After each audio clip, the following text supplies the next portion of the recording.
Olá a todos e bem-vindos. Neste vídeo, eu vou te mostrar como instalar o aplicativo para o seu alto-falante BOSE SOUNDLINK COLOR II no seu dispositivo iOS. Você deve começar abrindo a App Store e agora mesmo ir para a busca. Então clique na linha de busca ou clique em buscar aqui e escreva BOSE. Agora, pesquise. Role para baixo e você deve instalar este aplicativo. Agora, bro, olá!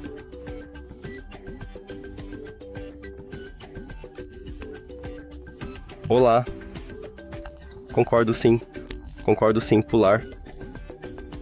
E conseguimos. Obrigado por assistir a este vídeo. Se você achou útil, por favor, considere se inscrever no canal e deixar um like no vídeo. É realmente importante para nós. Até mais!